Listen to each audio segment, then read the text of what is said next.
everything I just described about the Great Depression, stocks down, GDP down, unemployment up, deflation, by the way, happened over the course of about 4 years, from 1929 to 1933. What we just saw happened over 4 weeks. So even if the declines and the shock is comparable order of magnitude, which it is, the time compression is unlike anything we've ever seen. You can't, wars are pretty horrendous, but you can't even compare it to a war. So things that played out over multi-year spans have played out in a couple of weeks. What that means is that, you can read the headlines, you can do the estimates, you can listen to the analysts and listen to what I'm saying now. Say, I got it. It's going to be pretty bad. But people have not internalized this. People don't, they may know it at some abstract level, but their lives, their lifestyles have not been radically changed as of this minute, but they will be. 10 million Americans have lost their jobs in the last 3 weeks. 10 million. 10 million. 10 million, right. So that by itself would take the unemployment rate well past 10%, which is the peak of where it was in 2008. Or in 1982, we had a bad recession. It also peaked around 10%. It's going to 25%. Businesses are hanging on. And bear in mind that our economy was weak before the coronavirus. All this happy talk from the White House about the greatest economy in U.S. history. It's all nonsense. I mean, the economy was growing. The U.S. was outperforming other developed economies. We were doing better than our trading partners. But growth was 11-year growth in 2009 to 2020 was about 2.2%.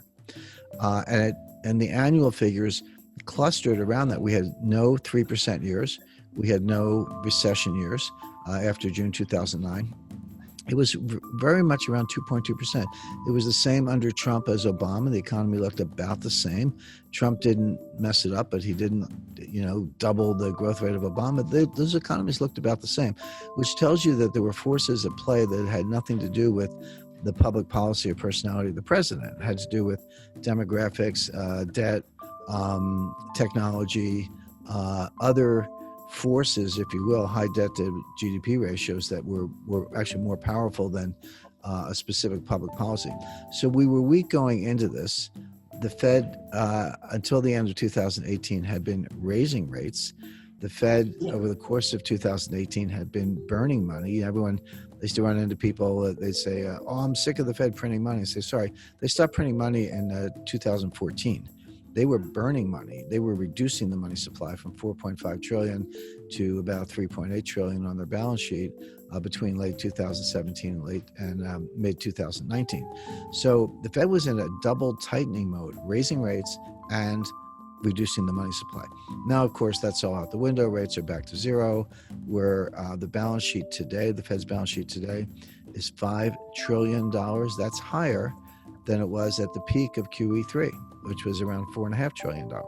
So the balance sheet's bigger. There's more money in circulation, and interest rates are lower, than they were a couple of years ago. The Fed was trying to get back to normal. And I said all along that in their effort to get back to normal, meaning 4% interest rates and the balance sheet of about $2 trillion, they would cause the recession they were preparing to cure.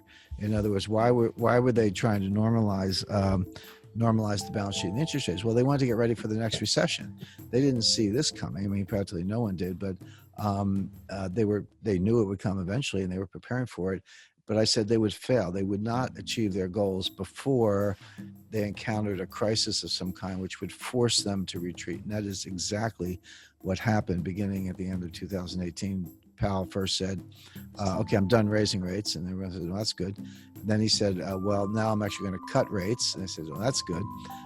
And then they said, we're going to abandon our quantitative tightening. And we weren't going to print money, but we were going to stop reducing the money supply. People said, that's good. By the way, that's what drove the stock market up in 2019. Yeah.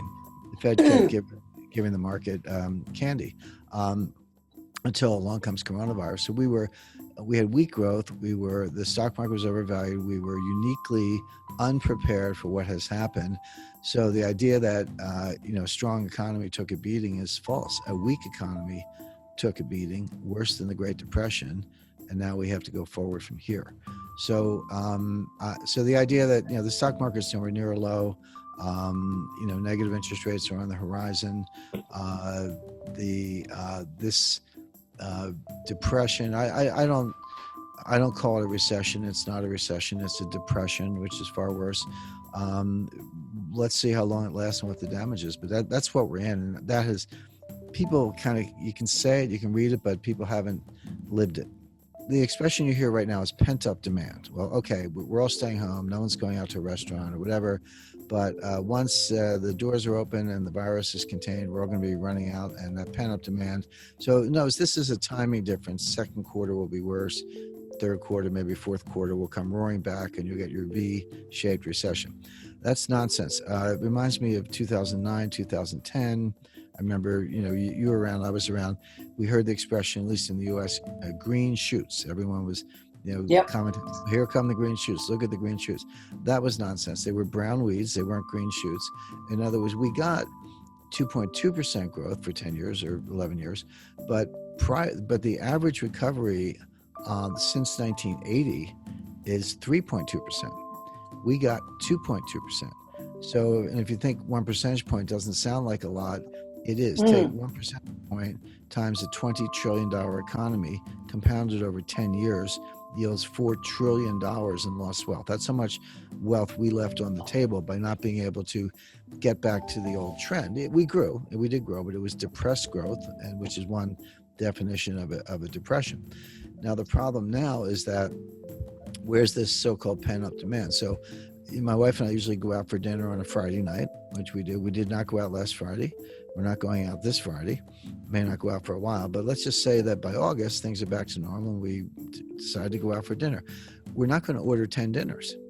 We're going to order one. We're going to sit down and have dinner. Those other 9 dinners that we skip, that is lost output, permanently lost output. It's not a timing difference. Now, it's true that if I were going to buy a car last week and I chose not to because the dealer's closed, and I go out in August and buy the car, okay, that's a timing difference. We subtract it from second quarter GDP, add it to third quarter GDP. So that could be pent-up demand, so-called. So that is a timing difference. So then what you have to do to analyze future growth, you say, okay, well, of everything that's going on, how much are permanent losses and how much are temporary losses, timing differences? Well, 70% of the U.S. economy is consumption, and about 60% of that are services, not goods, meaning 42% of the entire economy is consumption of services, bars, restaurants, theaters, concerts, shows, movies, etc. And most of that, as I described, is lost permanently. So you're never going to get that back. And then the question is, how do you grow from there? Well, here, let's say you're a restaurant and you have 20 employees.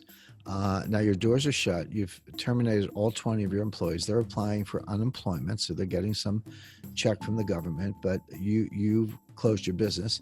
You're hanging on because most of these kinds of small businesses are not well capitalized anyway. They don't have a lot of working capital. By the way, 42% of the jobs in the U.S. are small businesses. It's not, IBM and General Electric. It's restaurants, dry cleaners, pizza parlors, and the like. Okay, so now let's say it's all clear, the virus is contained, you reopen your restaurant. Are you going to hire back all 20? Or will you perhaps say, well, I'll hire back 10 and we'll see about the other 10? You're going to have the same crowd? No, because behavior changes. You're going to have to set up fewer tables because they're going to have to be further apart. In other words, you're not going to recover all that lost growth, and 10 of those people are not going to get their jobs back. This is for the ones who hang on. There will be a lot of bankruptcies in the meantime. People just say, well, sorry, I'm just closing up shop permanently. I'm not reopening this restaurant. And so when you take into account the permanently lost output, because it's gone, it doesn't come back. You don't have the 10 dinners as I described, plus the permanently lost jobs where you get terminated for reasons we all understand right now, but you don't get hired back for a lot of other reasons. This is a depression-like characteristic. So will we grow again? Yes. Will we hit bottom? Yes. But we're going to hit bottom maybe 30%. I mean, I always talk about this all the time in terms of hedge fund performance. When you're down 30%, and then you go up 50%. Well, that's 50% of 70, which is only 35. I mean, that the math doesn't work in reverse in terms of. Let's say we went down 30%, which seems likely. Let's say we had 10% growth. I've never seen 10% growth in a quarter in the United States. I've looked at a lot of time series. The biggest quarter I saw was during the Eisenhower administration in the 1950s. We had one quarter where the economy grew 8%. We had a couple of years under Ronald. The economy grew 5-6%. That's what a strong economy looks like, 5-6%. Yeah.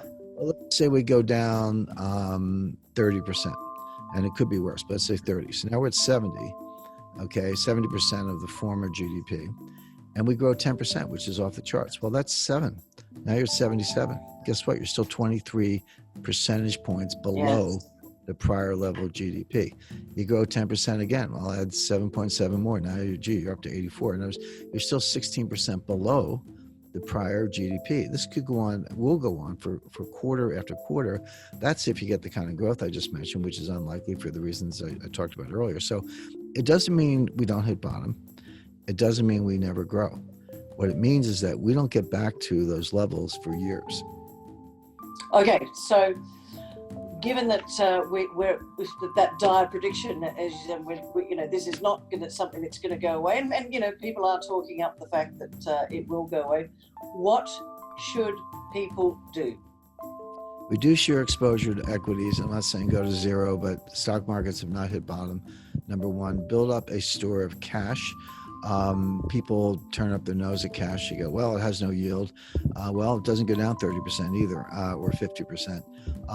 But first of all, cash does increase in value in deflation. When you have deflation, I'm not talking about disinflation, I'm talking about deflation, which is coming.